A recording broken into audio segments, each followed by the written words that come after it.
It's been a political football for decades. The streaming of grade 9 students straight across the province of Ontario. Now, it used to be known as basic or advanced. Now it's applied or academic. Multiple studies have shown that the practice can actually stunt the growth and development of children from marginalized and racialized communities. And today, the provincial government appearing to try and rewrite some of their own history and finally abolish streaming all grade 9s right across Ontario.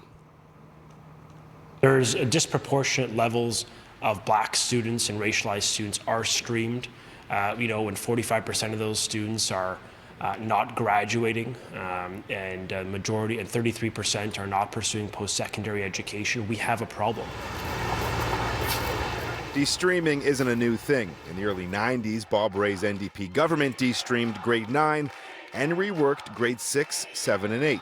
Later that decade, when the provincial Conservatives took over, they reintroduced streaming in Ontario. In 1993, I was actually a grade 9 English teacher who was asked to do de-streaming. And I thought it was the most amazing thing possible. It didn't work for a number of reasons. We probably needed to stay with it longer. When we then moved to putting it back, and we called it academic and applied, that unfortunately resembled the model we used to have, which was called advanced, general, and basic. So in some ways, all we did back in the late 90s was put back the old system. Ontario is currently the only province in the country that still sends its youngest high school students into either essential, applied, or academic streams.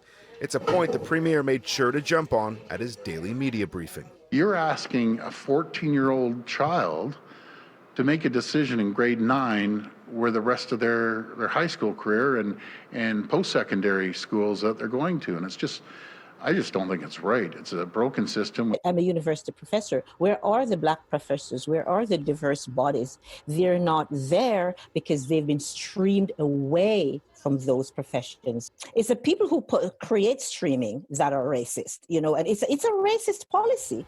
While many who've spent decades fighting for equality in education are applauding the move from Queen's Park, they're also highlighting the belief that systemic racism in our schools begins in kindergarten.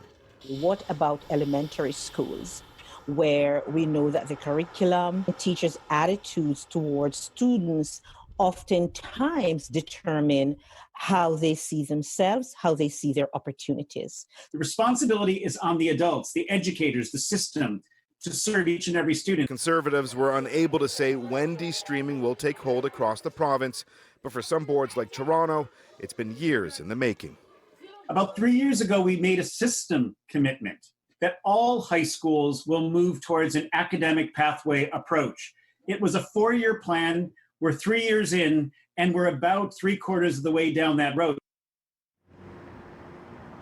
The Ontario government also announcing today that they're getting rid of suspensions for kids as young as kindergarten all the way up to grade 3.